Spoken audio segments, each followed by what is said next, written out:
Caliph, Cupid, and the Clock. Prince Michael of Valleluna sat in the park on the seat he liked best. In the coolness of the night he felt full of life. The other seats were not filled. Cool weather sends most people home. The moon was rising over the houses on the east side of the park. Children laughed and played. Music came softly from one of the nearer streets. Around the little park, cabs rolled by. The trains that traveled high above the street rushed past.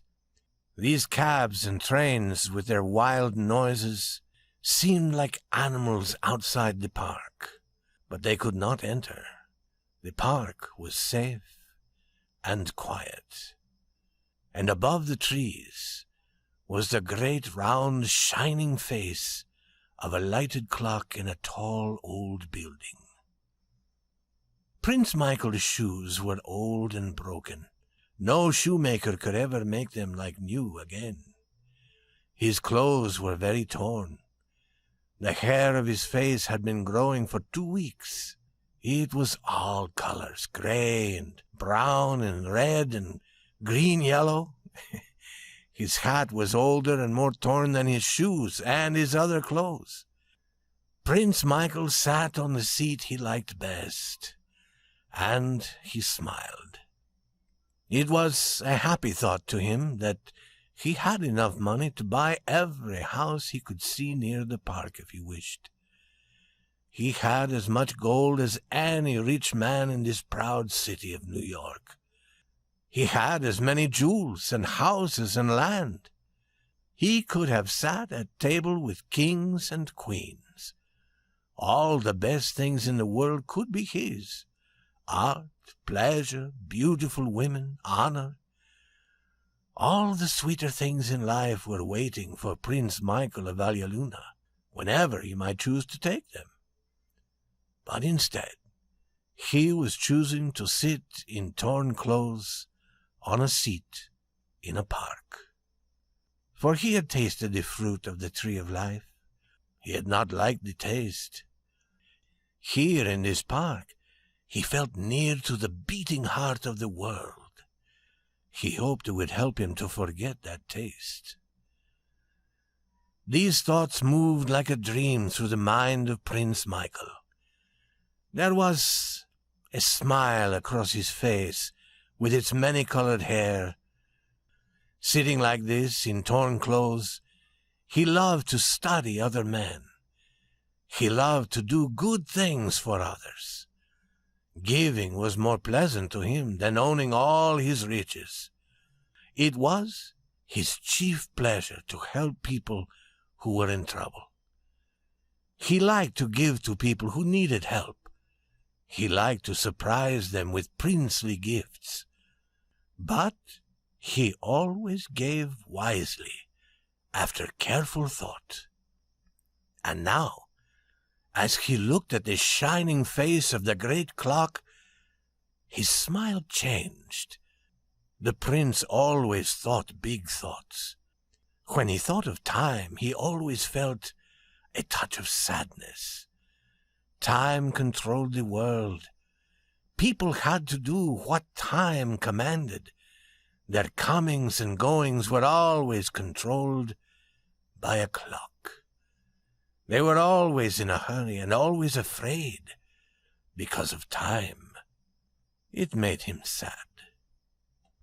After a little while, a young man in evening clothes came and sat upon a seat near the prince. For half an hour he sat there nervously. Then he began to watch the face of the lighted clock above the trees. The prince could see that the young man had a trouble. He could also see that somehow the clock was part of the trouble. The prince rose and went to the young man's seat. "I am a stranger, and I shouldn't speak to you," he said. "But I can see that you are troubled. I am Prince Michael of Valleluna. I do not want people to know who I am. That is why I wear these torn clothes. It is a small pleasure of mine to help those who need help. First, I must feel sure they are worth helping. I think you are. And perhaps your trouble may be ended if you and I together decide what to do about it." The young man looked up brightly at the prince, brightly, but he was still troubled. He laughed then, but still the look of trouble remained. But he accepted this chance to talk to someone. "I'm glad to meet you, Prince," he said pleasantly. "Yes, I can see you don't want to be known. That's easy to see. Thanks for your offer to help, but I don't see what you can do. It's my own problem, but thanks." Prince Michael sat down at the young man's side. People often said no to him, but they always said it pleasantly. "Clocks," said the prince, "are tied to the feet of all men and women. I have seen you watching that clock. That face commands us to act, whether or not we wish to act. Let me tell you not to trust the numbers on that face. They will destroy you if they can. Stop looking at that clock. What does it know about living men and women?" "I usually don't look at that clock," said the young man. "I carry a watch, except when I wear evening clothes. I know men and women as I know the trees and the flowers," said the prince warmly and proudly. "I have studied many years, and I am very rich. There are few troubles that I cannot help. I have read what is in your face. I have found honor and goodness there, and trouble. Please accept my help. I can see that you are wise. Show how wise you are. Do not judge me by my torn clothes. I am sure I can help you." The young man looked at the clock again, and his face grew darker. Then he looked at a house beside the park. Lights could be seen in many rooms. 10 minutes before 9. 10 minutes before 9, said the young man. He raised his hands and then let them fall as if hope had gone. He stood up and took a quick step or two away. "Remain!" commanded Prince Michael. His voice was so powerful that the young man turned quickly. He laughed a little. "I'll wait 10 minutes and then I'll go," he said in a low voice, as if only to himself. Then to the prince he said, "I'll join you. We'll destroy all the clocks, and women too." "Sit down," said the prince softly. "I do not accept that. I do not include women. Women are enemies of clocks. They are born that way. Therefore, they are friends of those who wish to destroy clocks. If you can trust me, tell me your story." The young man sat down again and laughed loudly. "Prince, I will," he said. He did not believe that Prince Michael was really a prince. His manner of speaking proved that. "You see that house, Prince? That house with lights and 3 windows on the 3rd floor? At 6 tonight, I was in that house with the young lady was going to marry. I'd been doing wrong, my dear Prince, and she heard about it. I was sorry. I wanted her to forget it. We're always asking women to forget things like that, aren't we, Prince? 'I want time to think,' she said. 'I will either forget it forever or never see your face again. At 8:30, she said, 'watch the middle window on the 3rd floor of this house. If I decide to forget, I will hang out a long white cloth. You will know then that everything is as it was before, and you may come to me. If you see nothing hanging from the window, you will know that everything between us is finished forever.'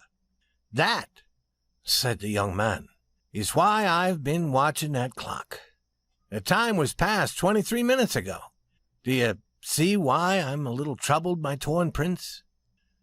"Let me tell you again," said Prince Michael in his soft voice, "that women are the born enemies of clocks. Clocks are bad. Women are good. The white cloth may yet appear." "Never," said the young man hopelessly. "You don't know Marion. She is always on time to the minute. That was the first thing I liked about her. At 8:31, I should have known that everything was finished. I'm going to go west. I'll get on the train tonight. I'll find some way to forget her. Good night, Prince." Prince Michael smiled his gentle, understanding smile. He caught the other's arm. The bright light in the prince's eyes was softening. It was dreamlike, clouded. "Wait," he said, "till the clock tells the hour. I have riches and power, and I'm wiser than most men. But when I hear the clock tell the hour, I'm afraid. Stay with me till then. This woman shall be yours. You have the promise of the Prince of Valleluna. On the day you are married, I will give you $100,000 and a great house beside the Hudson River. But there must be no clocks in that house. Do you agree to that?" "Sure," said the young man. "I don't like clocks." He looked again at the clock above the trees. It was 3 minutes before 9. "I think," said Prince Michael, "that I will sleep a little. It has been a long day." He lay down on the seat, as if he had often done it before. "You'll find me on this park on any evening when the weather is good," said the prince. "Come to me when you know the day you'll be married. I'll give you the money." "Thanks, Prince," said the young man. "That day isn't going to come, but thanks." Prince Michael fell into a deep sleep. His hat rolled on the ground. The young man lifted it, placed it over the prince's face, and moved one of the prince's legs into an easier position. "Poor fellow," he said. He pulled the torn coat together over the prince's body. It was 9. Loud and surprising came the voice of the clock, telling the hour. The young man took a deep breath and turned for one more look at the house. And he gave a shout of joy. From the middle window on the 3rd floor, a snow-white, wonderful cloth was hanging. Through the park a man came hurrying home. "Will you tell me the time, please?" asked the young man. The other man took out his watch. 29.5 minutes after 8. And then he looked up at the clock. "But that clock is wrong," the man said. "The first time in 10 years. My watch is always—" But he was talking to no one. He turned and saw the young man running toward the house with 3 lighted windows on the 3rd floor. And in the morning, 2 cops walked through the park.